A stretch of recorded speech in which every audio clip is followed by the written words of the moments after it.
Hello, everyone, and welcome to episode 462 of the Juicebox Podcast.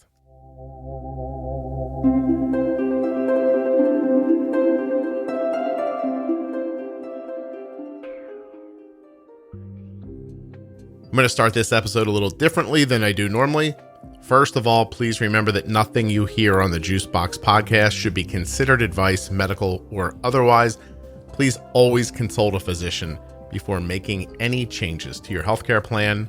But more importantly, if you feel like you can be adversely triggered by conversations about sexual assault or you're under 18, you should probably just stop this episode right now. This episode is part of our After Dark series. After Dark began back in 2019 with episode 274 about drinking. We then went to weed smoking, trauma and addiction, sex from different perspectives, depression and self-harm, divorce, bipolar disorder, bulimia, heroin addiction, and we even talked to somebody about how to use psychedelic drugs when you have type 1. So these episodes are specifically about the stuff that no one talks about from the perspective of a person living with type 1 diabetes.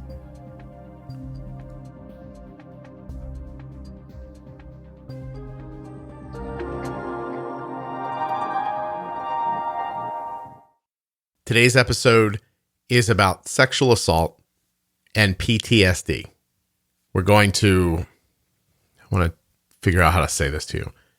Okay, so the person you're going to hear on the episode today is anonymous. About a month or so ago, I recorded an episode with them that had nothing to do with any of this. And a few weeks later, I received a note that said, I know I just recorded with you, but I'd like to do an After Dark episode about PTSD and sexual assault.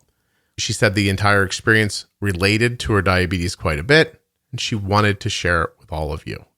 So because we'd already done an episode together where she was clear about who she was and her name, but that episode had not come out, I just destroyed that episode, so you'll have no way of knowing who this person is. And we sat and recorded this. I do not believe that the recording of this episode was easy for the person you're about to hear, and it was not easy for me. It is, however, eye-opening and enlightening and useful. Very useful information for people to have. Now, this is not a graphic retelling of what happened, but it is a step-by-step conversation. So it can be very stressful at times. We're very careful to not use too many words that you might find distressing, but it is what it is, and there's no getting around that. Now, I don't normally do this, but this is an email that I received from the person you're about to hear. This email came after we recorded this show. She said, I just want to thank you again for recording with me. I took some time to think about it, and I think our conversation went incredibly well.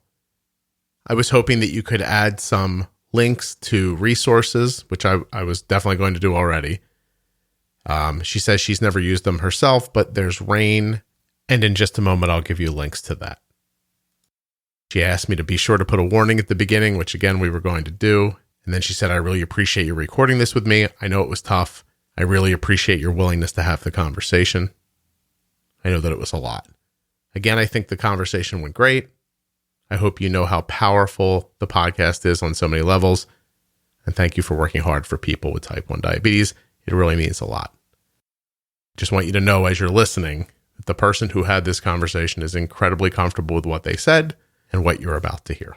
If you need support, you can try RAINN.org, RAINN.org is the National Sexual Assault Hotline. It's confidential and has 24/7 support.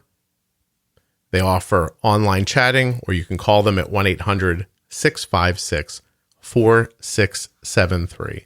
This is a crisis support service for sexual assault and harassment. There are not going to be any ads in this episode because honestly, it just feels weird to me.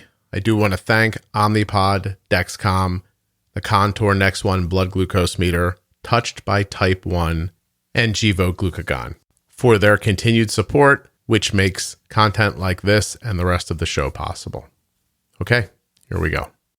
There's a person with me here whose name we're not going to use. And usually this is the point where you hear like, hi, my name is, but we're not going to do that. And you're going to see why in a moment. but I guess we should start with just some general stuff. So you have type 1 diabetes, right? Yes, I was diagnosed at 7 in 2001. Okay. So long time ago, like 20 years ago. Yeah. Puts you in your late 20s now? The word late is you didn't enjoy painful. That? I'm sorry. A little painful, not going to lie. But yes, I'm 27. Yeah. All right. Well, why don't we call it your mid-20s and just...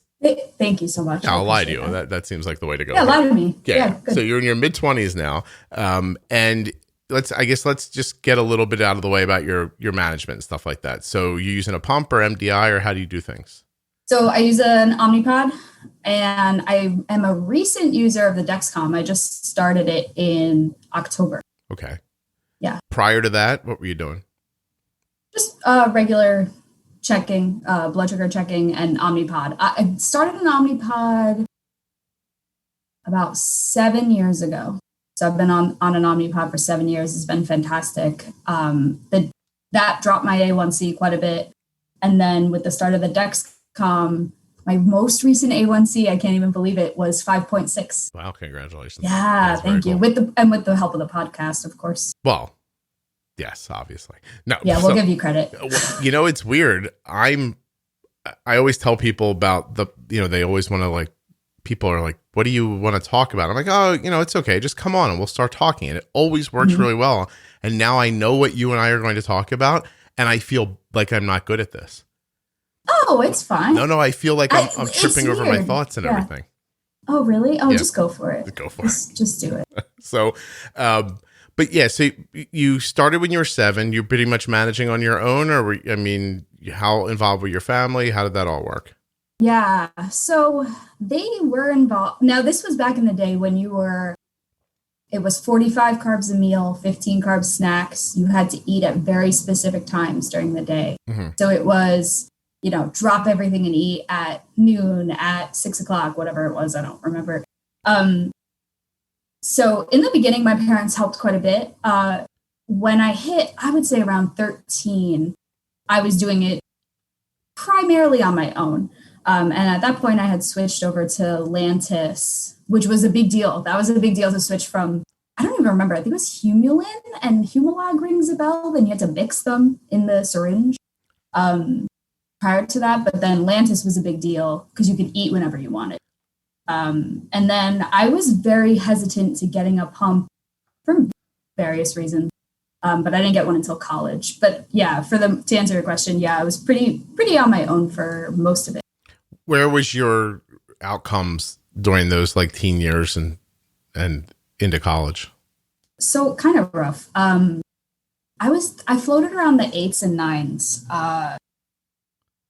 and it was, and my parents, my other thought is my parents also really wanted it to be that way, wanted me to be independent so I could do whatever it was I wanted. So that was their thought process.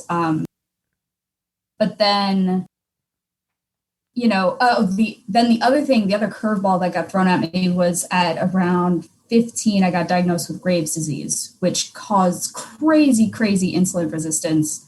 That took quite a few years to get regulated. Once that got regulated, it really sorted out quite a bit. And then after that, I started the Omnipod. So I had I'm thinking in terms of a graph, but I had a nice slope down to where I am now, from the time I was around 20, I would say. When you said it took years to get regulated, you mean the Graves' disease? Yes. Okay. And what did that consist of? So they started with, I can't even remember the name of it, but they started with the general medication. Why does beta blocker rings a bell? But don't quote me on that. They started with that. It was taking a really long time, though, to get my thyroid regulated. And so they ended up doing what's called radioactive thyroid ablation. Mm-hmm. So you go in, you take this big horse pill, and it basically kills your thyroid completely. So now since then, that's helped tremendously, but then they had to regulate it with Synthroid, which has been stable. But in the first couple years after taking it kind of would blip and it would need a lot of adjustments. So once it got stable, that really helped quite a bit. It took years. Yeah, definitely. It seems from my Googling that beta blockers are used in conjunction with Graves' disease to help with heart palpitations and muscle tremors that come with Graves. Oh, just kidding. All right. That was a different thing. Oh, yeah. And what was the name of I don't know, whatever. It's like the opposite of synthroid. The opposite of synthroid. I should Google that and see what happens. If I see what happens. It might come up. But yes, I was on the beta blocker because my heart rate was like through the roof at that time. Okay. Due to the hyperthyroid. Levox. I don't know. I don't know. Yeah, I'm not certain, but I'd have to figure. But I do know, like, so with Graves, you'd swing hyper and then hypo, like you'd bounce back and forth, or no? So it swung hyper, and then the point was to get it down. But then once they did the radioactive iodine, it would go down to hypo. And with hypo, and now you just probably manage with like Synthroid or something like that. Yeah, I'm going to be on Synthroid forever. Yeah. Because of the ablation that they did. And that just so they didn't remove your thyroid, they just kind of kicked it really hard? Yeah, pretty much. Yeah. Well, it was fun. The removal process it looks daunting with that incision and everything else. So I don't know. Like, would you go back and do it again, or do you think you had no other choice? Yeah, I think I would do it again, honestly, because the symptoms of Graves' disease were really awful. That was not fun. I was, my heart rate, I'd be sitting in class. I was in high school at the time. My heart rate would be like 125 just sitting down. And I was an athlete, so that was quite a big problem. And you're high. I would not go out. I would go outside without a jacket in January. Right. It was really not fun. So I think just getting rid of it faster, which maybe I'm just impatient, but getting rid of it faster was, I think, the right call. Okay. That makes sense. All right. Well, I don't know how to bury the lead anymore because I literally feel like I'm keeping a secret. It's making me upset.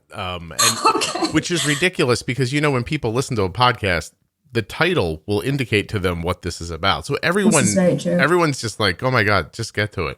And, but you sent me a note and you said you wanted to talk about some pretty specific stuff. So, why don't you just tell me your story and we'll pick through it. Sure. Okay. All right. Whew, okay. So, so I sent you a note. I don't know. Do I say the topic first? I guess the topic's the name of the episode. Yeah. People who are listening are going to be dying right now. Yeah, wow. Okay. We'll do it. Okay. So I sent you an email regarding how sexual assault, and I ended up with PTSD from that. And really just how that pertains to diabetes because it affected it quite a bit. So I guess I just go through the story, I guess. Well, yeah, I mean, I am definitely interested in how it impacted type 1 because you were very specific. Like, this has an impact on my blood, on my diabetes. And I was like, oh, okay. Well, listen, you don't tell me any more than you're comfortable with, but I guess right around what you can kind of tell me what age it was and that kind of stuff. Okay. Sure. So I'll go into what we think makes sense. But so I was a really classic, unfortunately, case. So I was a junior in college. I remember it was a Sunday night of Labor Day weekend, and my friends wanted to go out. And we went to this 21 and under club. We were not 21 yet. And essentially what happened was, we're dancing on the dance floor and whatever. Someone came up to me. It was someone I knew, friend of a friend, not someone that I knew very personally. But I knew of him. So it wasn't like a complete stranger. Right. And, so I could tell you the red flags that came up now, not realizing them at the time. And that's actually one of the reasons why I wanted to come on and talk about it, because I think it's something that's not spoken about. And I think there's a ton of misconceptions. So with that being said, the first red flag that I noticed there was he somehow like got me away from my friends. The group of people that I was with were, and you know what's funny? It's so interesting. I actually feel like, as I'm talking about this, I feel the need to justify that, like, this is not, how do I explain this? It's like I feel the need to justify the fact that I'm not a person who does impulsive things, right? Like, I'm a very, like, cautious kind of person, pretty thoughtful. Like, I don't do things very impulsively. And yet I ended up kissing this guy on the dance floor. And what had happened was he kept asking me to go home with him. I said no, I would say, God, like 4 or 5 times. And that was the second red flag for me. I learned later on, if you're saying no to somebody and they're not listening to you over and over again, that's an indicator, right? Mm-hmm. So, to speed up the process here, I ended up going home with this person, and I'm not going to go into crazy detail by any means, but the second I got there, I knew I was not in control of the situation whatsoever. It was very different than anything I'd ever experienced. And it was, not great. So. Well, let me ask you a couple questions. Yeah. Was he older than you? I think about the same age. About the same age. Yeah. And when you said that you said no over and over again, yeah. What, I mean, he didn't drag you out. So what happened that you did it? Did you start to feel badly, or did you feel pressured, or what's that? I think it was a combination of those two things. It's the strangest sensation. I almost felt like I had to say yes after I said no so many times. It was, and that's the thing with this, is that it's very subtle and it's very like hard to describe, that I've learned over the years. Mm-hmm.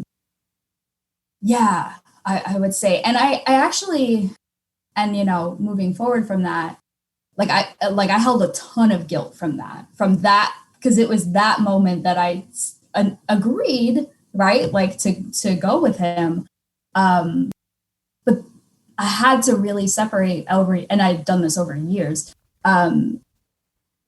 Just because I agreed to walk out the door with you doesn't mean that that's what I was asking for, right? Like, right. Two separate things. Does your anxiety from that come from the knowledge that you knew he wanted you to go, like, have sex? Like, it was clear that's what he was trying to get you to do? I guess. Or no, or was it not? I don't really know. It was like this guilt that I put on myself, that I felt like I could have prevented it had that. And sure, maybe I could have. But just because, I think what I had to separate in my head was, just because I left a building with you doesn't mean that that's what I was. Yeah. No, obviously. Intending, I mean, that's obvious. Right? That's obvious to you and I, and I'm assuming everyone listening. What I'm wondering is did this? I mean, obviously, I don't understand the depth of the illness that goes with doing this to somebody, obviously, but this person's intent on this. Yeah. You would think from the onset, like you said, pulled you away from people where he could pressure you privately. Were you? You said that you were not a person who like did things impulsively. Do you think you looked like a target to him? Yes, 100%, definitely. So you, and not that you. I want to make sure I say this right. Like, no, I don't mean that you are somehow at fault for being a target in his eyes. I'm just saying that he looked at a group of people and thought, this looks like a girl I can pressure. Yes. Okay. Yeah. Yeah. Which I struggled with for a long time too. Right. Like, I kind of was like, what on earth was it about me that was targeted? Because it was very targeted, right? Like, that whole thing. That's something I had to really delve into too. Well, I mean, it should be said that you're a junior in college. You should be able to be the type of person who seems sweet and nice. And you know what I mean? Like, you shouldn't have to walk out into the world looking like you're going to slap anybody who looks at you, right? And so, but he just, so that's got nothing to do. it's hard to put into words to somebody, but that has nothing to do with you. Like if I was consoling you as a friend, I'd say you didn't do anything wrong. You're just a kind, nice person. And the bad thing that this person decided to do was probably in his mind easier to do to you than to somebody else. So why take the hard path to this if this is what he was going to try? Sure. You know, that sucks. Yeah. It's hard. I really feel badly like listening to it. It's, it feels like I want to tell you I'm sorry every 5 seconds, but I'm going to stop myself from doing that. No, you're fine. You're fine. And I also, you know, my son's about that age of, you know, and do you think about somebody taking advantage of him or thinking of Arden getting older, it's really frightening. So, so you go along willingly, and then at some point he pushes to a line you're not okay with. I'm assuming you say no again. Oh yeah. Quite a bit. Like, yeah. So are you restrained at that point? I couldn't tell. I don't remember, to be honest with you, that I would say more or less yes. Like, you know, this large man's on top of me. So I would say yes. Yeah. Ultimately. Were you impaired at all? Like, yeah. Okay. Yeah. So maybe you would have had trouble defending yourself? Oh, for sure. There was nothing, you know, I tried like hell to get away. There was no way I was going to, like, that was not happening. You weren't going to break You know, free. I'm not a very big person either. Like, so there was no, So then what happens? I mean, as I'm thinking about it, like I can't fathom any of this. So like when the act is over, does he just let you leave? Yeah. Isn't that strange? I thought the same. That's something that really runs through my head too. I remember. So to give context though, I actually completely blacked out during it. Okay. I remembered the beginning of it. I remember totally blacked out during the middle. It took years to actually remember like what actually had happened. And I remember distinctly getting up and saying, this is a terrible idea. That's what I said. And I left. And I actually didn't remember what had already happened. It was like someone paused my brain and then turned it back on like 20 minutes later or however long it was. I couldn't tell you. So that was definitely, that was weird. Can I ask you, with years to obviously think about this and probably I'm imagining look into it from a lot of different angles, is that common? Oh yeah. Definitely. Yeah, definitely. It's I can't think of the word. It is like repressing it, right? Like it's you just like, and it wasn't because I went through like those are two different things, like between repressing and denying. I just straight up had no idea it had happened for a while, for a long time. So did you leave there? Did you physically know that there was intercourse? Like, do you know what I mean? No, I had no idea. Okay. I had no idea. I was in a lot of pain afterwards. And I was like, that's weird. Like, that was my thought. Like, I was like, that's strange. Your brain's just trained not to think about it, probably. Yep. Right. Yep. I just because, I mean, the reason I asked is I'm trying to put myself in your position as best I can to try to work my way through the questions. And I would imagine that if that was happening to me, I'd think, well, when this is over, someone's going to kill me because you wouldn't do this to me and then let me go tell somebody about it. You know what I mean? But funny. I guess that's not the common way. I totally know what you mean. Yeah. And I was so like, it was like an out of body experience. Like I was so like blacked out is the best word that I have, that like, I wouldn't have thought that like nothing, there was no logic going on in that moment. Cause I was just like, you know, so traumatized that, like you couldn't think that, I couldn't think that clearly. Not that you would even think it, but like I'm putting myself in the attacker's like eyes. I mean, it would be like robbing a bank without a mask on and someone seeing you and you'd be like, well, I have to kill you now because you've seen me do this. Like it would just like, if someone was robbing a bank and I was looking in the face and they were holding a gun, I'd think this guy's going to shoot me. You know what I mean? It's just, it's like, it's kind of fascinating. It is. You know? And it's horrifying because like, that's the thing.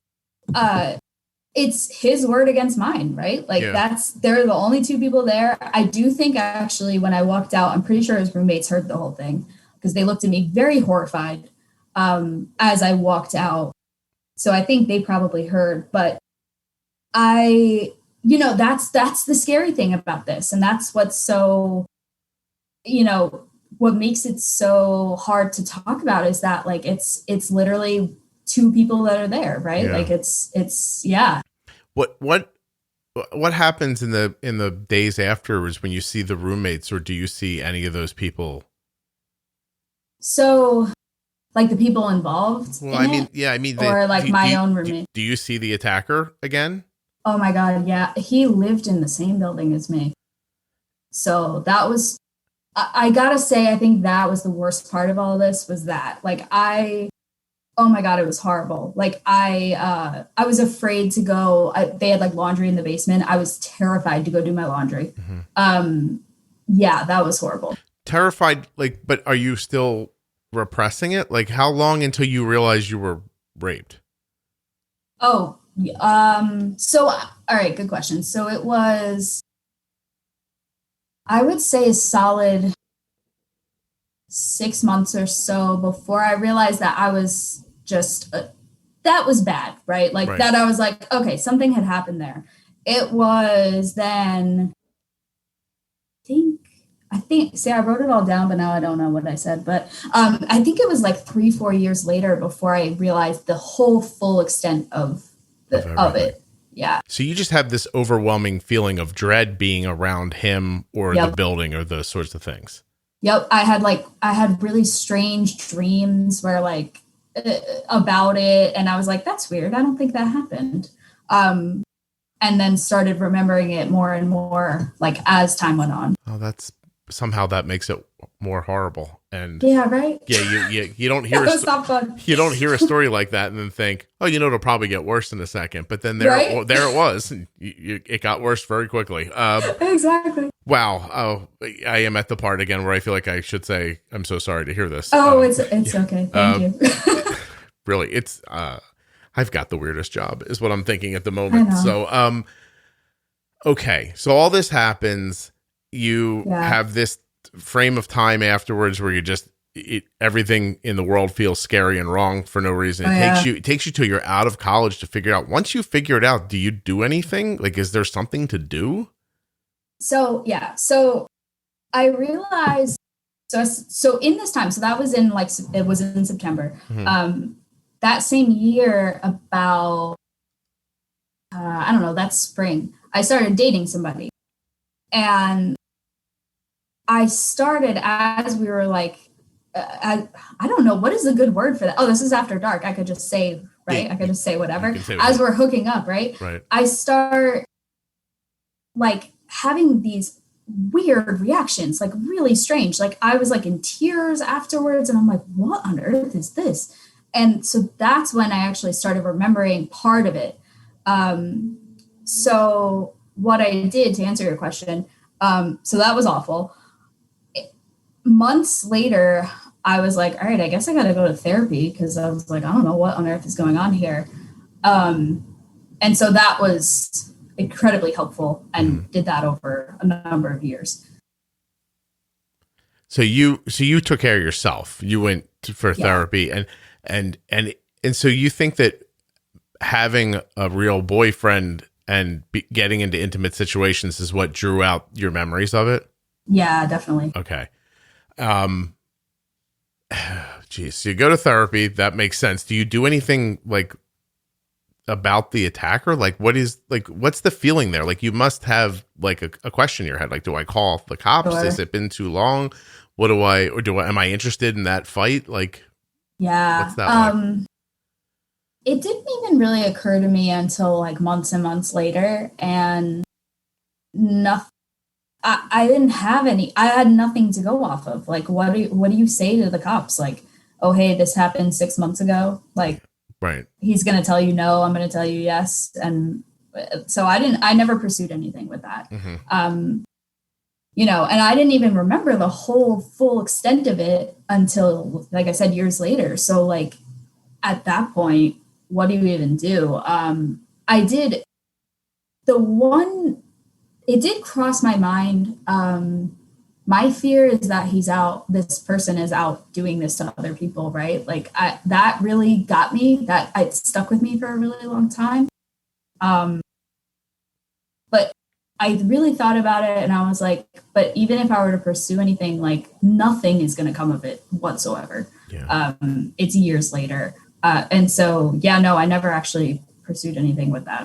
I don't know that I could, I can't like find fault with any of those thoughts. You know what I mean? Yeah. Like I'm taking your point. Like, hey, you did this all this time ago. No, I didn't.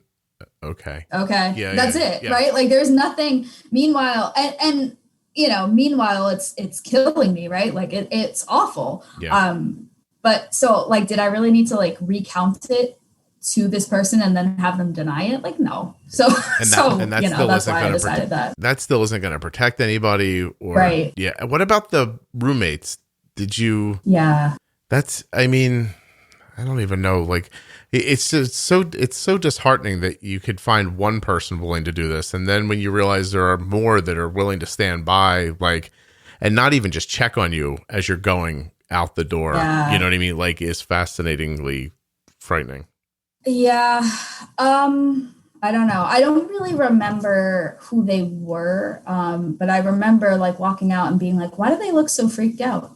And then I walked out the door and, yeah, no, nothing came of that. My own roommate, I actually didn't mention my one roommate who I've been friends with for a very long time, tried to stop the whole thing from happening in the beginning. Ironically. And that was the other, I actually forgot this. That was the other like real source of guilt that I had, that she really tried. Like she was talking to me. She was like, what are you doing? Like, no, let's not do that. And I don't know, I need to talk to her. I should have talked to her about it before I came on here. I don't know why. I don't know what set her off, that she thought, like, what made her do that. Yeah. But she saw something was wrong. She saw, she knew something was wrong. And then you persisted? Yeah. Yeah. I'm a stubborn human being, and especially if I've had a drink, like I'm very stubborn. I know this about myself. And I was like, no, don't tell me what to do. Like, and I'm very nice, like, don't get me wrong, but, but I can get like that. But yeah, so that was my reaction to it.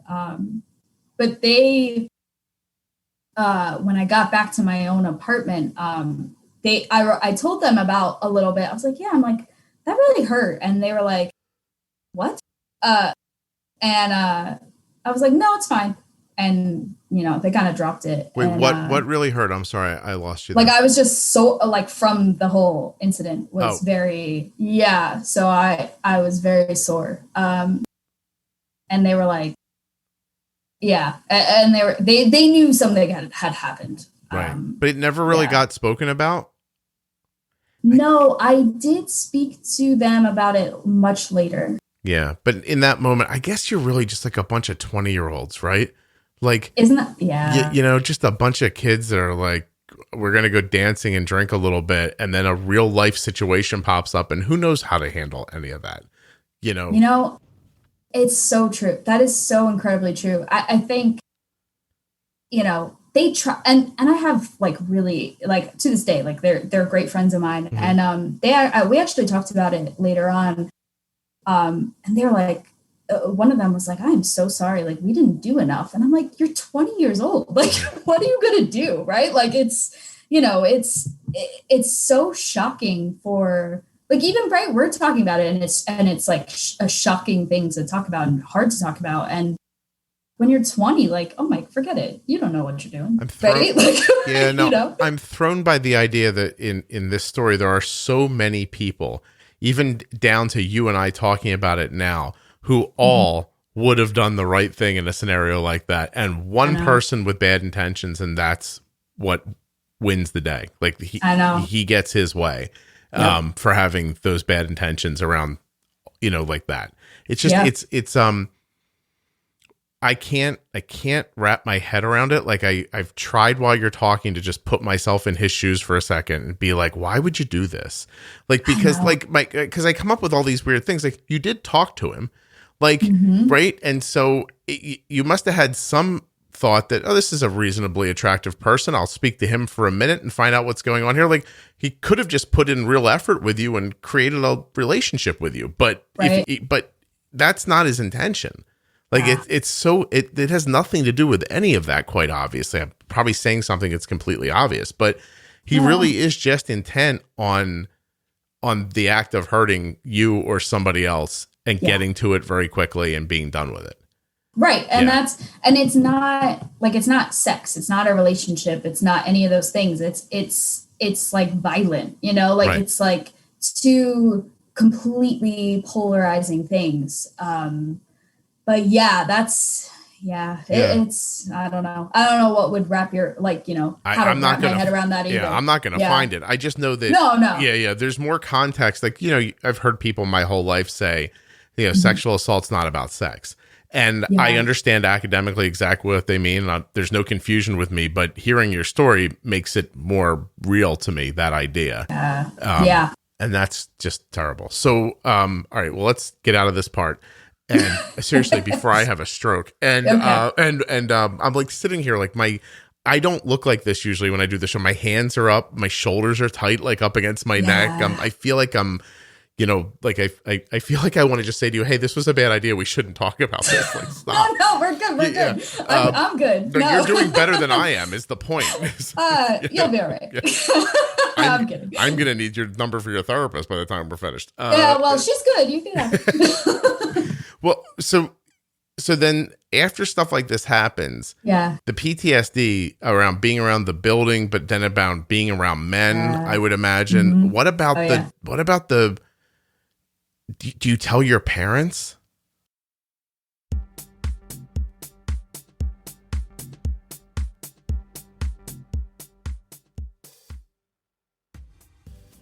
Okay, I'm going to use this spot here where the advertisements usually go just to give us all a break for a second, take a deep breath, and go over how you can get help again. It's rain.org, RAINN.org. You can contact them right there on that website, even chat with somebody, or call 1-800-656-4673. They say that every 73 seconds, an American is sexually assaulted. On the site, you can find out warning signs for child sexual abuse, make a donation to them, and much more.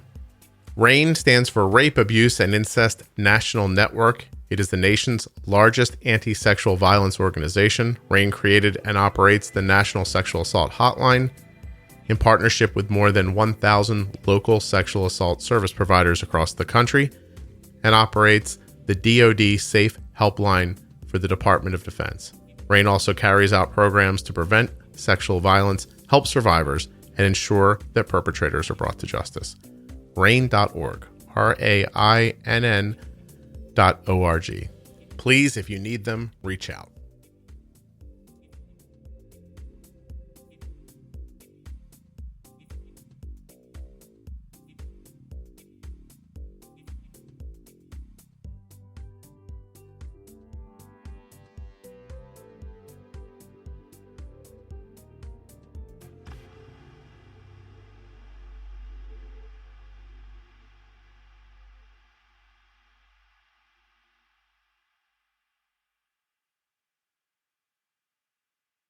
Do you tell your parents? Oh, yeah. That's a whole other can of worms. But I did.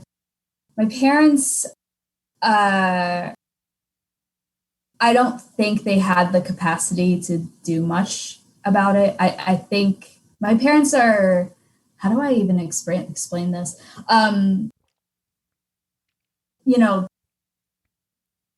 That's not their thing.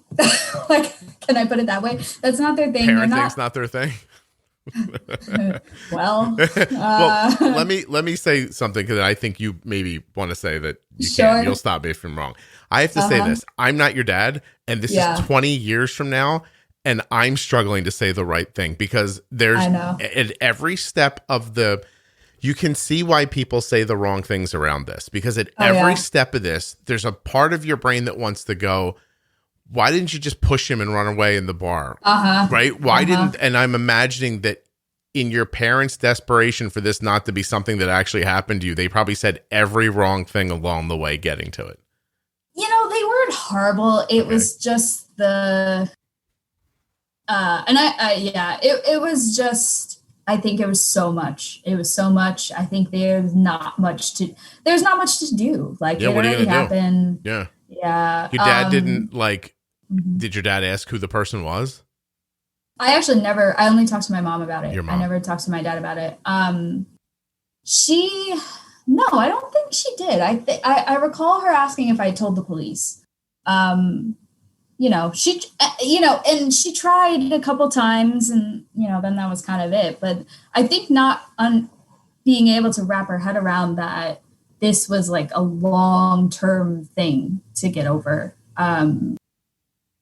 I think is the disconnect there. I honestly am a fairly reasonable person, and I'm trying to imagine if I could stop myself from finding that person and killing them. Oh yeah. I don't know if I could stop myself or not. It's funny. People say that a lot. Yeah. It wouldn't even do anything. No, I know. It would be the wrong thing to do. I'm not saying that. Yeah. I'm trying to decide. I don't even know if it wouldn't hurt you more. I'm just trying to say that I'm looking for the capacity inside of myself not to snap if you told me this. Oh yeah. I can't imagine my own, I don't have kids, but one day if I have kids, if my kid told me that, oh my God, I seriously. Yeah. When my son was 8, a little kid talked shit to him, and I thought I was going to kill that kid. You're going to bop him, yeah. Exactly. I gave him a death stare, and I was like, "Listen to me." And I just said something very quietly under my breath to him. And I was like, "You're going to stop that right now, my little friend." I turned into a mafia don, with a little kid. I'm assuming this would be worse. And at this point now, I'm not lying to you. Now my left arm is stiff, and I'm having shoulder pain. I think I'm having a heart attack. Do you have some water? I am drinking water. I am so upset about what happened to you that I'm turning myself into a knot. I go through this every After Dark episode ends with me walking out of this room, fanning my face and spritzing myself with water. It's incredibly valuable to hear these stories. And it's hard to be the person that asks the questions about them, because I think if you just started talking and I was listening, I'd say, oh, I'm sorry, that's horrible. It would go on that forever, right? But because I'm trying to listen along and ask you questions to understand better, I just feel too involved in it all of a sudden. So, well, you're doing great. No, look at you. You're making me feel better in this scenario. I do. No, legitimately. No, and I really, I appreciate it, because I think it's, I keep saying, it's something that's so unfortunately so common, and yet it's so not spoken about whatsoever. Actually, when it happened, my go-to coping mechanism is researching things. I like to know. I'm okay, well, what can I learn about this, right? Mm-hmm. There's nothing. There is borderline nothing out there. There's some stuff, right? But that's one of the reasons why I really wanted to talk about it, because there's not much out there. So, point being, you're doing great. Well, thank you. I just Googled the words rate of sexual. When you get to that point, it comes up assault on college campuses, assault in prison, something else. How common is sexual assault in college? A 2019 Associates of America University survey on sexual assault and misconduct polled over 150,000 students at 27 universities, and data revealed that there's a 13% non-consensual sexual conduct rate. And that's probably not even collecting the whole thing. I never reported this to anybody. Right. Right. And I think I would assume most people don't. The vast majority. So yeah, it's really unfortunately common. Mm-hmm. It really is. And the things that I think what makes it so hard to talk about is the things that you're met with are so horrible. The things that people say. I didn't mention, the first therapist I went to straight up told me, granted, before I tell you what she told me, I skimmed over a large portion of the story, right? Okay. But I led with, that I had been assaulted. Right. And she said, yeah, I don't really think that was that bad.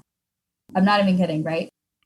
And had our conversation was very focused on, well, you were drinking, right? So you get met with these things, and please don't take that as a negative of therapy. Therapy's been fantastic. That one person sucked. But since then it's been fantastic. But, so you're met with these, that's what you're met with a lot of the time when you do try to talk about it or try to find things about it.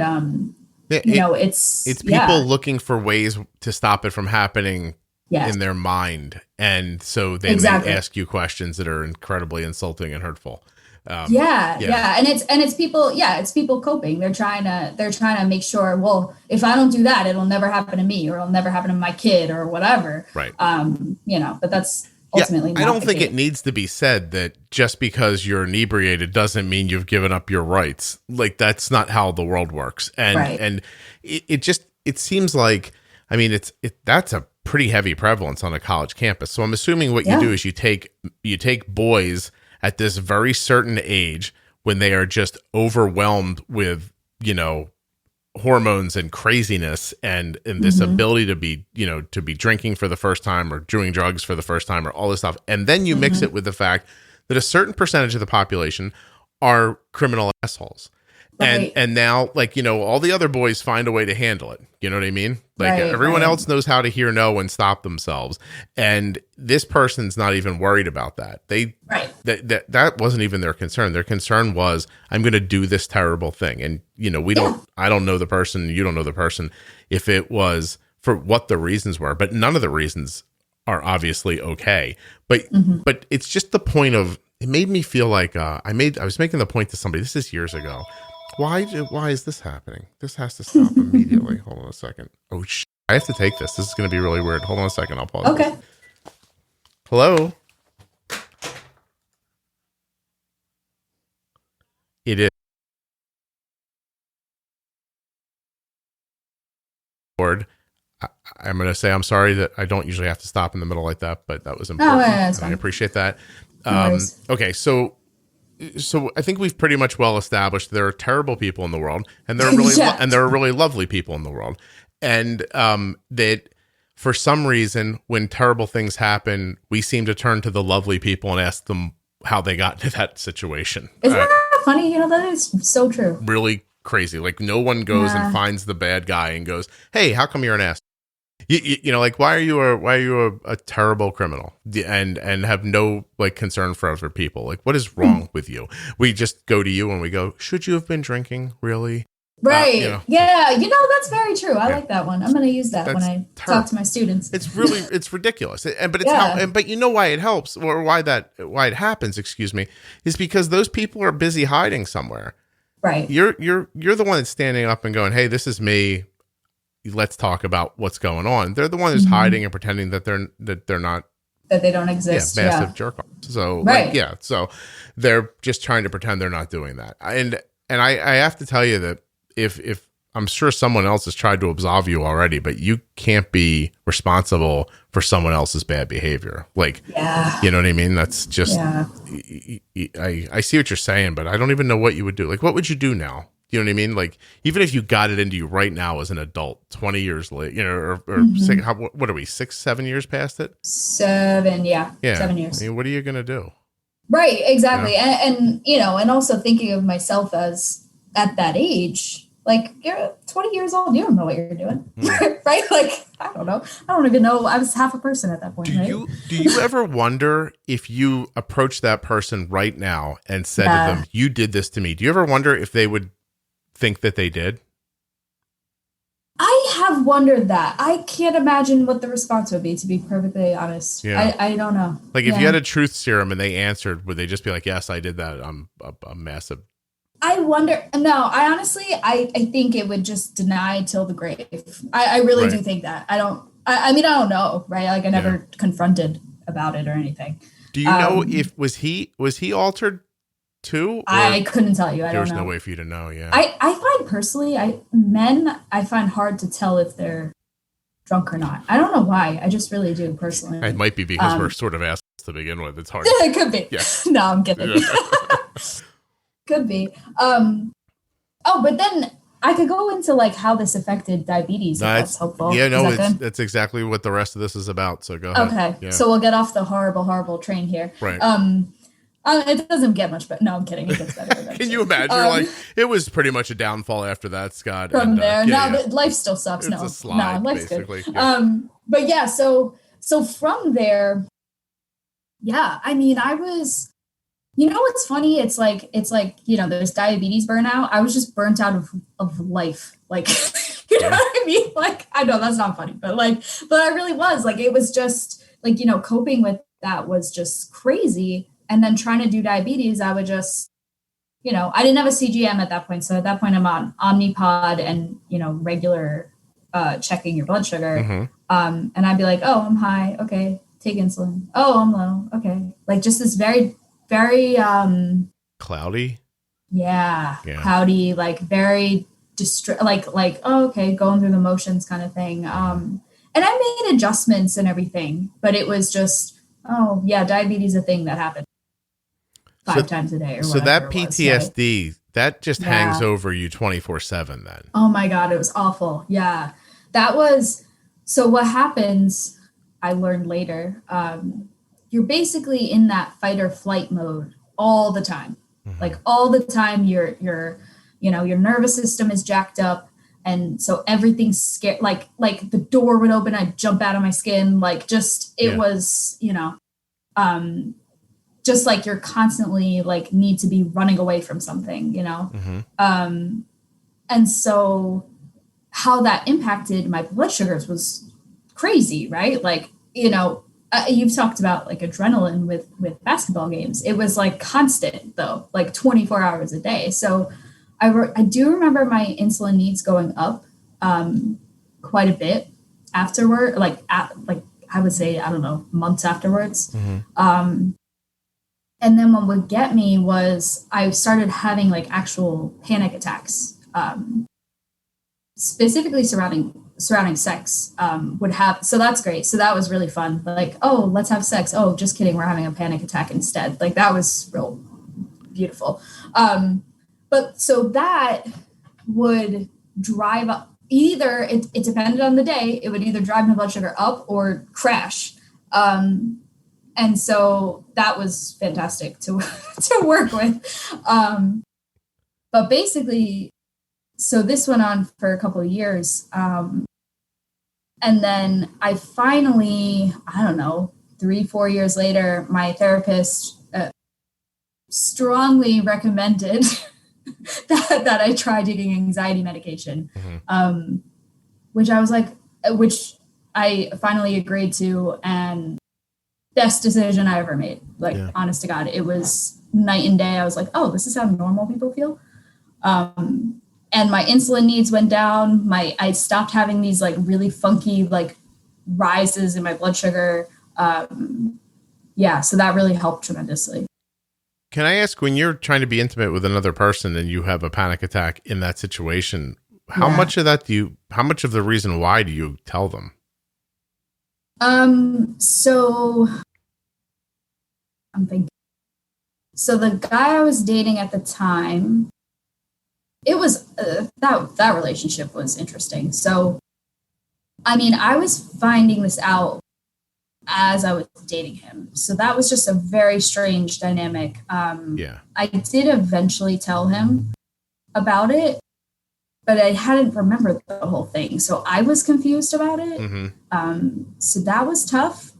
We eventually, that relationship was a dumpster fire. So we eventually broke up. This is not the bedrock that a solid relationship is built on. Yeah. Yeah, no. Yeah. The world is happier that we broke up. Like the world told me, but it's interesting so though. Now, the guy I'm dating now, to answer your question, I told him pretty early on, and it went beautifully. Like he's been absolutely fantastic about it. Granted, it only happens like very few and far between nowadays. Mm-hmm. But yeah, so I told him about it, and I said like, hey, this might happen, FYI. So that was fun, starting a relationship where I was like, so I wear an insulin pump, and also I might panic while we have sex. Like it's fine. You might have Right? you might have to peel me off the ceiling at some point. Yeah, right. I'm like, it's a treat to date Yeah. me. Like, it'll be great. It's a treat to date me. Have you ever seen a cat treat? This is what I'm going to look like on the top of the bed, just so you understand, right? Yeah. Right. That's pretty much what it's like. Not gonna lie. Yeah. Well, I'm just yeah. imagining it must be a physical reaction. You must recoil, right? Oh yeah, Yeah. absolutely. And it that's how it started. Like with the guy I'm currently dating. It started that way. It was whoop, get out of here, like run out the door, right? And it slowly became like easier to just like not take off and just like kind of get through it and come back and Right. that kind of thing. Yeah. Does it help you to talk about this in such a normal way? Because it occurs to me while we're talking, like I like the thing that like I thought to make a joke just now, and I stopped myself. Like I was fine. like, I thought to myself, like, you imagine like you're just like hanging out, and then all of a sudden you're just bare ass running out of the room, like like on the way, going the other way, and then I'm like, no, that's the wrong thing to say in this situation. No, it's fine now. Like if you said that to me like 5 years ago, I'd be like, what? My life's over, right? Like, but no, like I mean, I've it's so at this point, it's so few and far between. There's like a few things that still get me. Mm-hmm. And so no, it's fine. Do you think you'll get through I'm those? all about inappropriate jokes. Well, I just but the end of my thought is that at some point someone needs to treat you like a normal person in Exactly. this, right? And not and not tiptoe around you, or you're never going to be able to get past it. Do you think there is getting past the rest of it? Oh yeah, 100%. That's cool. Absolutely. Especially being in such like I'm in such a good like I'm just in a good place right now. My relationship's great. I feel 100% supported with it. And so, yeah, definitely. I think the last little lingering bit, I think it'll go away at some point. Wow. And are you still working with a therapist? Yeah. I tell her that I'm going to have to see her until either she dies or I die. So hopefully she's in it for the whole We're not getting out of this, you and I. We're going out together. Exactly. No, I think that's obviously a valuable idea. And the guy, and I mean, how much of it just being a good guy also helps too. Although credit to the other one, somebody had to be first. And at least he wasn't somebody that you like head over heels loved, but you couldn't get through this part with. Like, at least it was a disposable relationship to begin with. And you got, you know what I mean? Like you got something, you really did. You got to move forward from it. So that's, if you're looking for a positive. Taught me that, this is not how relationships are supposed to go. Yeah. But I mean, listen, I'm saying at least that was the kind of guy you got on that one while you were busy figuring out what happened to you. Imagine if you would have met this nice guy right now and not been able to like stick around to see how it went. You know what I mean? So right. No, that's very true. Yeah. So he was valuable in that sense. Absolutely. So you had these incredible like spikes of like consistent blood sugar problems. The anxiety medication took that away for you, which is amazing. And I think anyone listening who has anxiety should be hearing that and paying attention, because if you're, like in the course of the conversations in the podcast, you talk about things like, adrenaline from sports or activity or something like that. Or there have been people on who've talked about like blood sugar spiking or dropping during sex and stuff like that. Like times when your body, goes into these different modes. But if you're in that mode 24/7, 365, like that's just terrible. You must just physically feel better now too, right? Oh my God. Yeah. I feel like I can breathe. Like that's the best way I could describe it. Like it was just like the world was just very terrifying to me. Like everything freaked me out. Right. Like it's just night and day. And I feel like myself again. Cause I was always an anxious person, but not like that. Like that was a little, that was exaggerated. You lost some real time in your life, right? Oh, say that again. You lost time. Like there's just wasted time in these. Oh years. yeah. Right. Oh yeah. 100%. Okay. Yeah. Where you're just existing and staying alive, and yeah, that sucks. It really does. I mean, I would imagine beyond the emotional stress, there's got to be actual physical tension too. Oh my God. Yeah. Finally, like my shoulders are always like total knots. And in this past year, they finally chilled out. It's like, oh, they feel like actual shoulders again.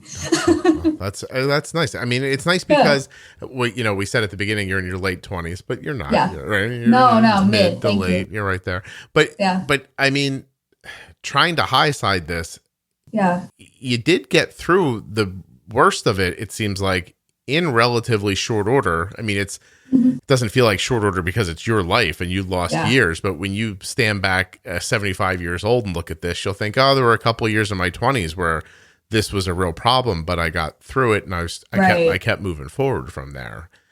Oh yeah. And it, it did some, I mean, certainly I would rather that not have happened, but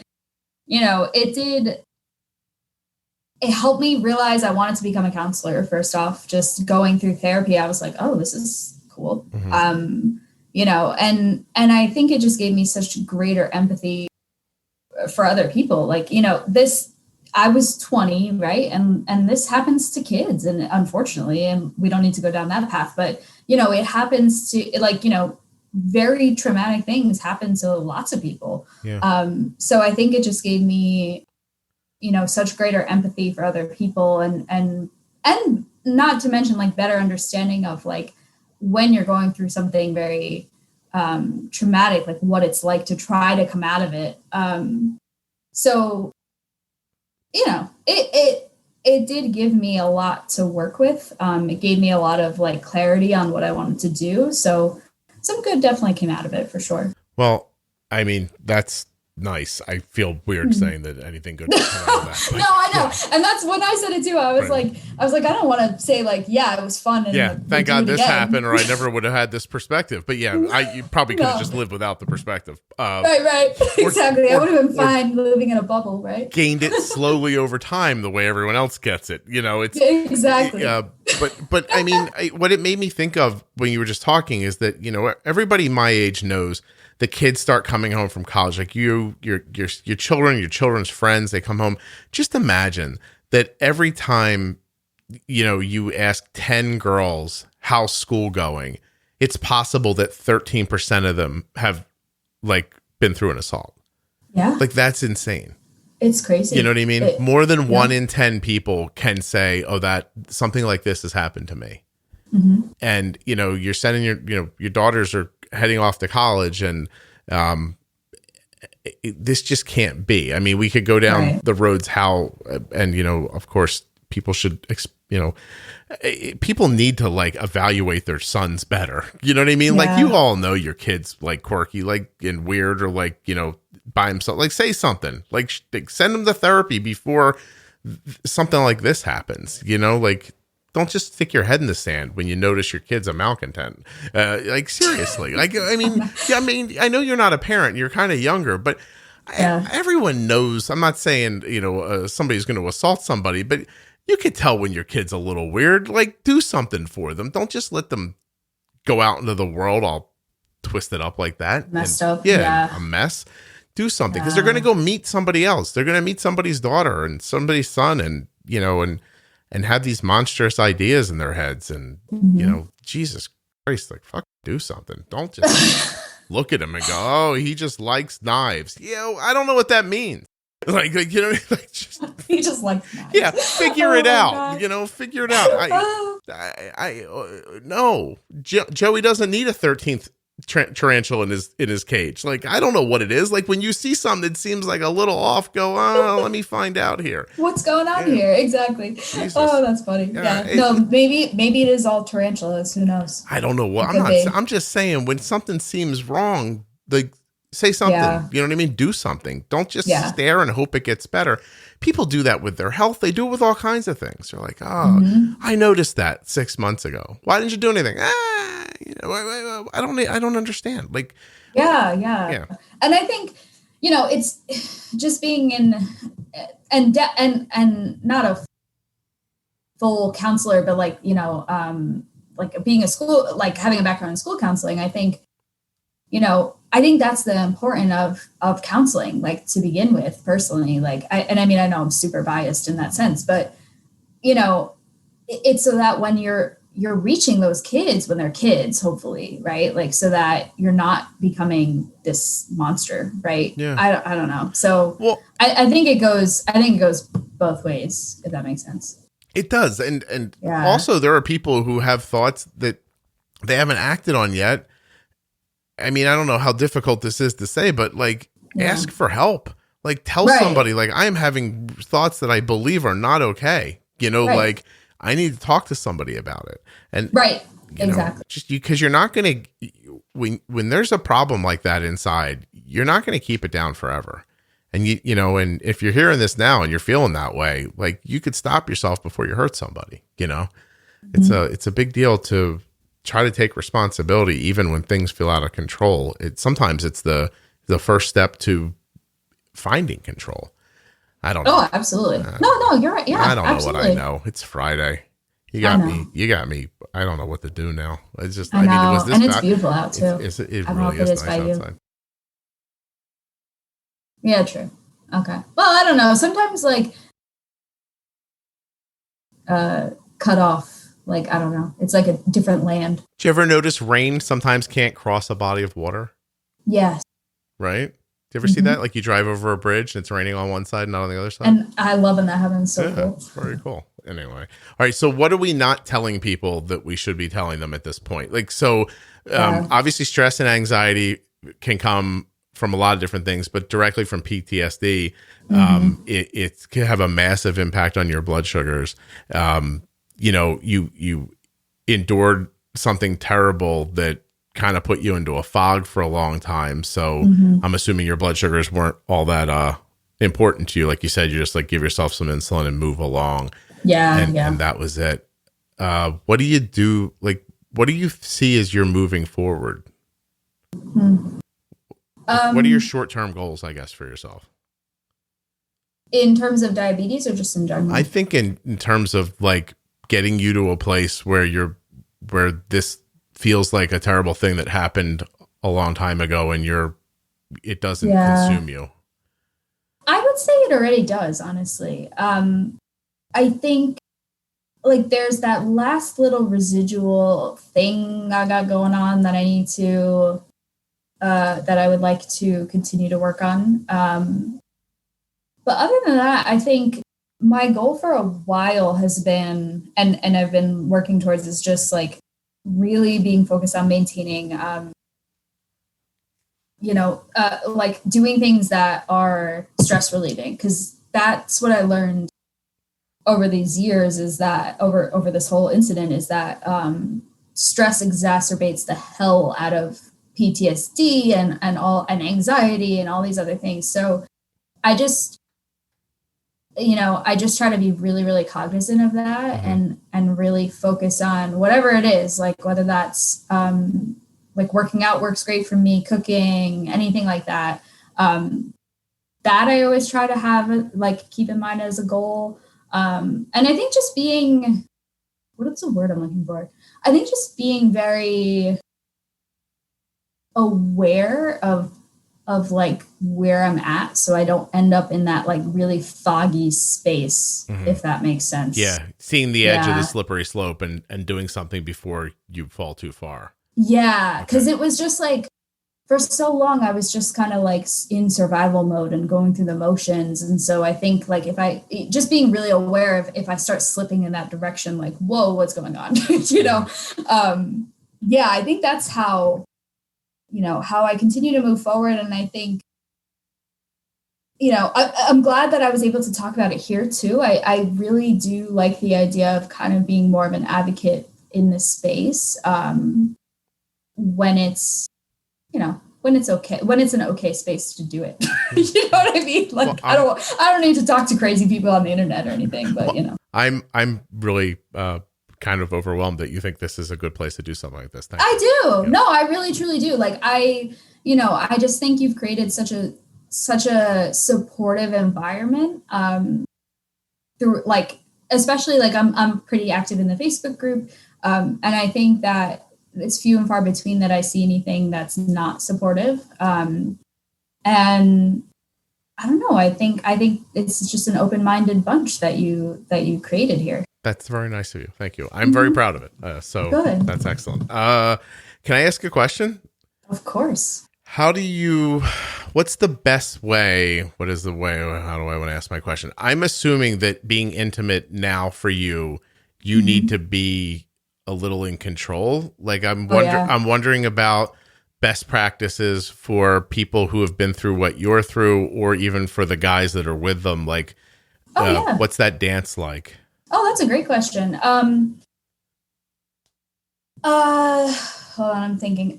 Yes, being in control, 100% important. I think it's a combination of like identifying what it is that triggers for you.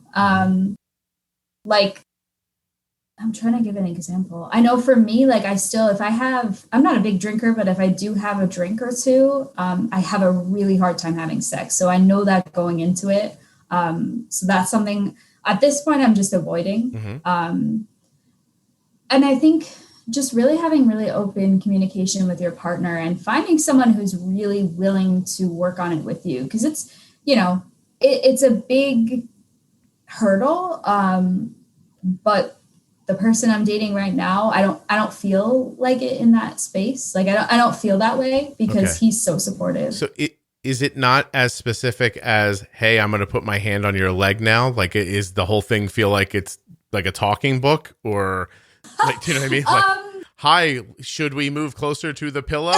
Like, no. Like, it's not like that. No, not now. I mean, honest to God though, like when it first happened, like someone had their arm around me and I wanted to just combust. Like it was awful. Like, so, but now, no, not at all. But I mean, if there's something we wanted to do that was like new, I would need to just kind of wrap my head around it first a little bit. We would talk about it first. It's not something that would happen in the moment kind of a thing.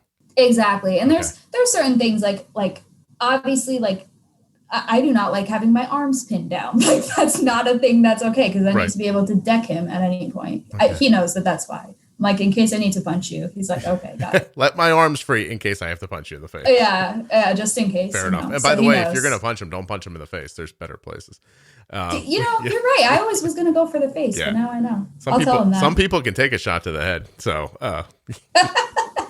exactly. Okay. So just, a lot of communication, let you lead the way, identify things that are bad ideas and just avoid them.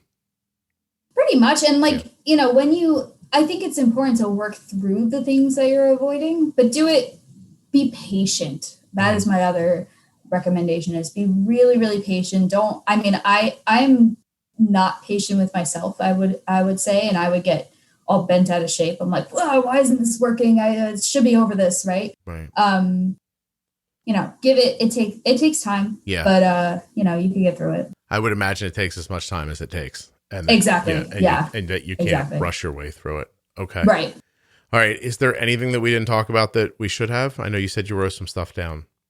Oh my God. I think we hit everything. No, I'm kidding. Seriously? I can't imagine anything else. I'm looking real quick. I feel so accomplished when people say that, by the way, because I have no plan. So I'm just like, wow, did I actually get through the salient details of this? No, I think we hit, I'm just looking real quick.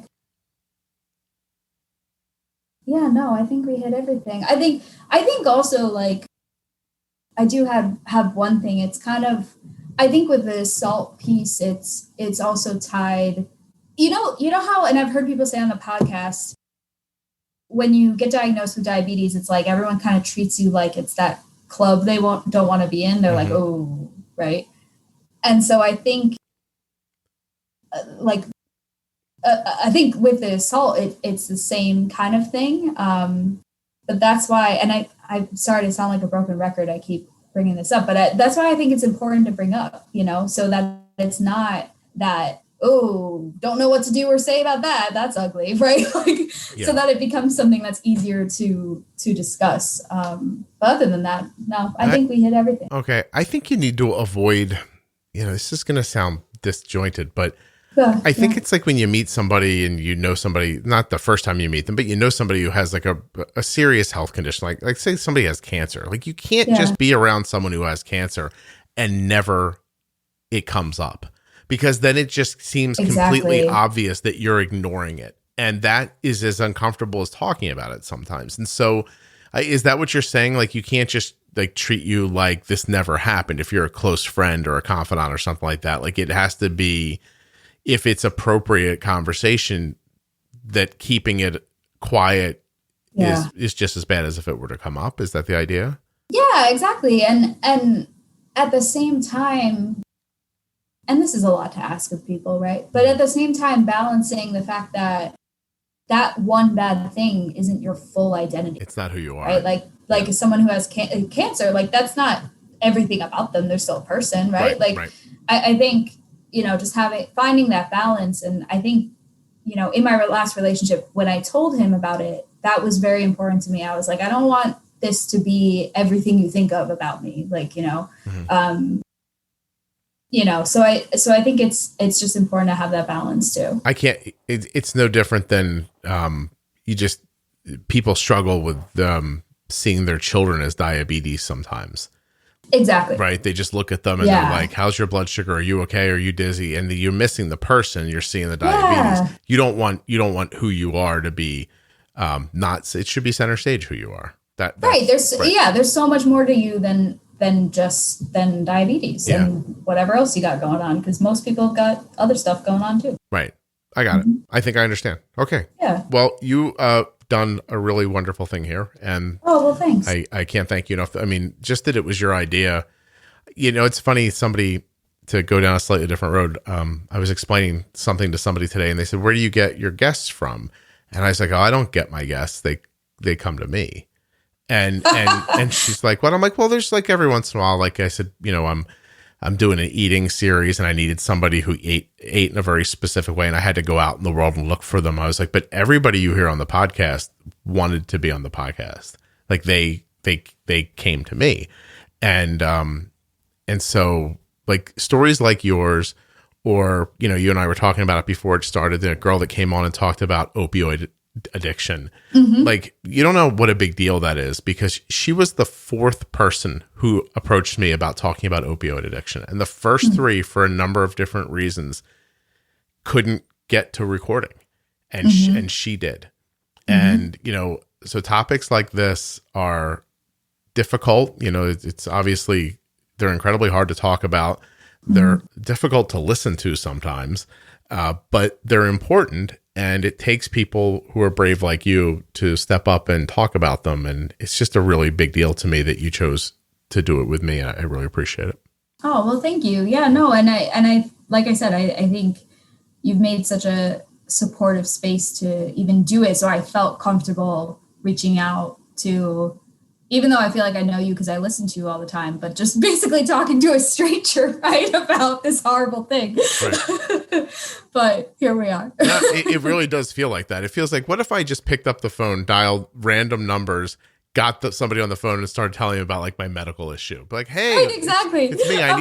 I'm thinking about it. I'm like, oh yeah, I'm going to talk to this guy. I feel like I know because I listened to him, but basically this random guy on Zoom. Yeah, it's literally a random person, and they're going to record it and then let a lot of people listen to it. So what a great decision I've made here. But no, it's the knowledge that you're going to help somebody. It's funny, when I made the joke about calling somebody with a health problem, I thought to make up a health problem. And then I thought, no matter which one I make up, people listening are going to think I really have it.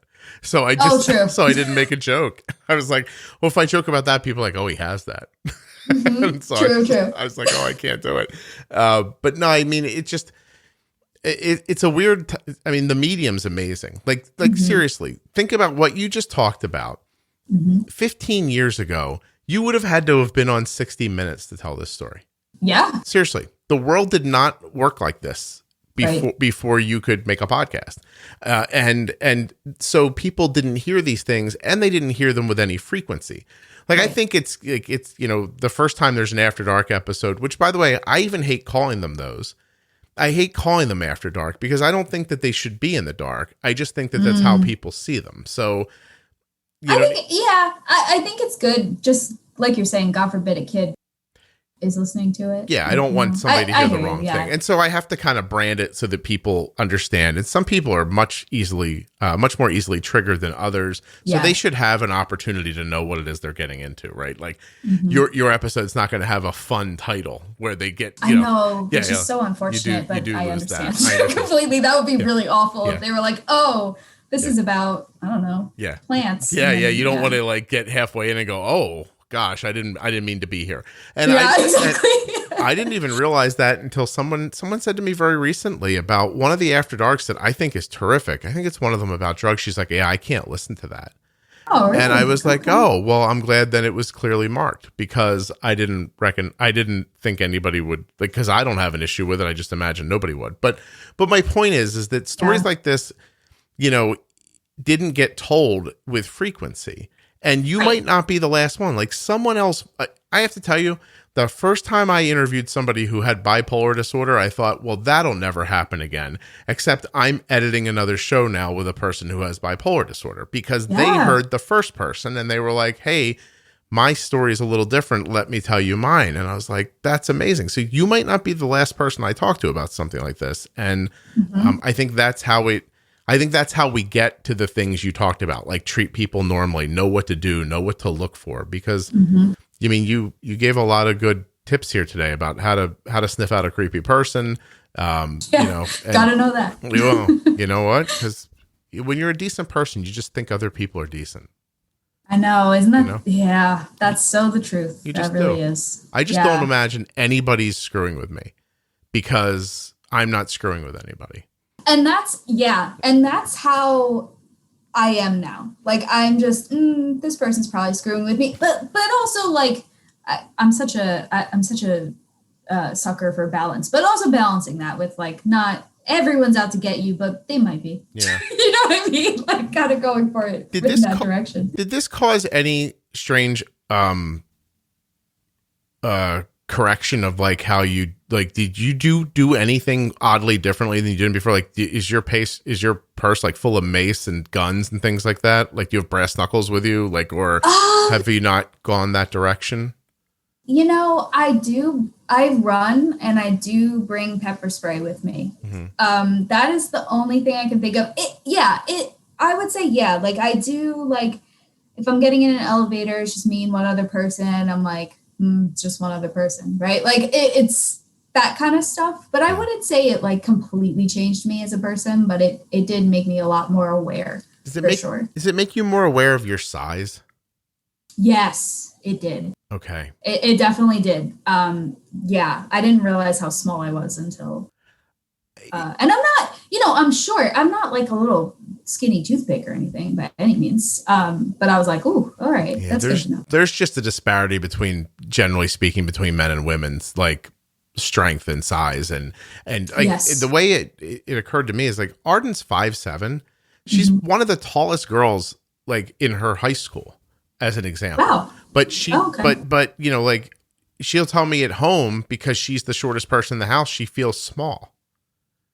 Oh, isn't that funny? And I actually good. was at the, I was at the gym the other day, and I'm like lifting weights in a mirror, and I'm like, I am so freaking short. I'm like looking at the other people. There's like these women who are about 5'7", and I'm like, oh my God, I look like a literal midget in comparison. I had no idea. Like, I don't know. I don't realize how short I am. I mean, it's just that like, we joke around. Like, my wife's 5'9", and she's strong, and she'll like every once in a while, she's like, I could take you. And one time I said to her, I was like, listen, this is not an adversarial thing. I was like, but speaking seriously, if you and I got into some sort of a death feud, I'd knock your head off. You know that, right? And she was like, no. And I'm like, no, it's not the same thing. Like, I know that's weird. Like, I'm not an overpoweringly, menacingly large man, but I could easily overpower my wife. Oh yeah. And this is the ongoing fight between me and my boyfriend, because I keep telling him I could take him, but I know for real I couldn't. Yeah, no, it's just so unfortunate. But that's a thing that some women have to actually live with, like the knowledge that there are other people in the world that can overpower me if they want to. And and you'd have to be a lot bigger than me to overpower me if you were a guy. Like, I'm not saying it couldn't happen, but I'd stand a fighting chance. You know what I mean? And that's just, I was wondering if that has become kind of front and center in your mind now that this has happened. I just wasn't. Yeah, definitely more than it ever was, for sure. Yeah.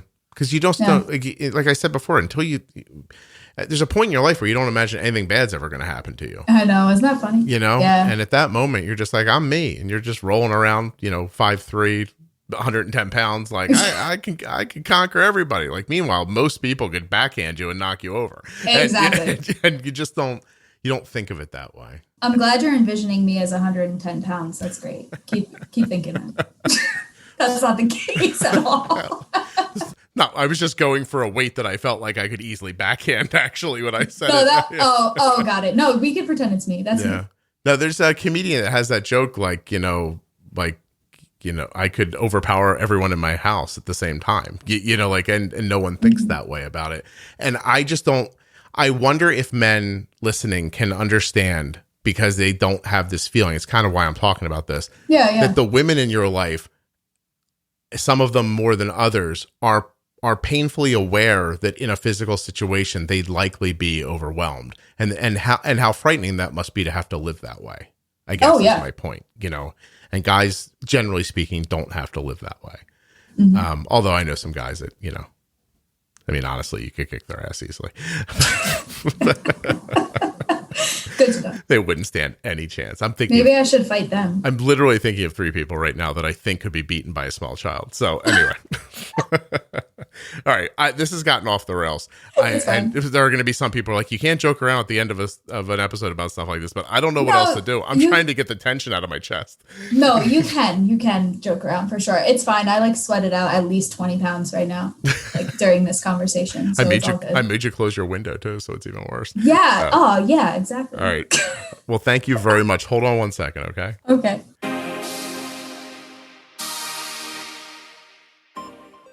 I'd like to thank the person who did this episode very much, and thank all of you for listening to her story. Again, if you need help, rainn.org, RAINN.org, or 1-800-656-4673. 1-800-656-HOPE. You can get help 24/7. I learned a lot in this conversation, but the process of this conversation and the one that came prior taught me something very important. The person you just heard who told this incredibly courageous story, I had already recorded an hour or more with them just 4 weeks prior, and I would have had no way of knowing that any of this had ever happened to them. That just kind of kept rattling in my head as she and I were talking, that I felt like I had a complete conversation with her, that she told me about her life, and that this had happened to her, and that there was no sign of it in our previous conversation. Well, that was concerning, honestly. So let me go back again for a second and explain that feeling. The National Sexual Violence Resource Center, which is another place you can go for help, NSVRC, it's nsvrc.org, has statistics here. This is from a 2010 summary report. Nearly 1 in 5 women, 18.3% of women, and 1 in 71 men, 1.4% of men in the United States, have been raped at some time in their lives. This includes completed forced penetration, attempted forced penetration, or alcohol or drug facilitated completed penetration. More than half of the female victims of rape reported being raped by an intimate partner, and 40.8% by an acquaintance. For male victims, more than half, 52.4%, reported being raped by an acquaintance, and 15.1% by a stranger. These statistics go on, and they just rang over and over again in my heart as we were talking today. That this person that I spoke to, who had this great, happy conversation with me about type 1 diabetes in their life, could have gone through this. And most people will never know. And that made me think about the 18.3% of the women I know and the 1.4% of men. Okay, well, thank you so much for listening to this episode of the Juicebox Podcast. There'll be more episodes coming this week, a little lighter and less serious. But I really think these conversations are incredibly important and valuable, and I appreciate that you listened. And to the person who told me their story today, I am so sorry that I cannot thank you by name, but it means a lot to me that you felt safe doing it here.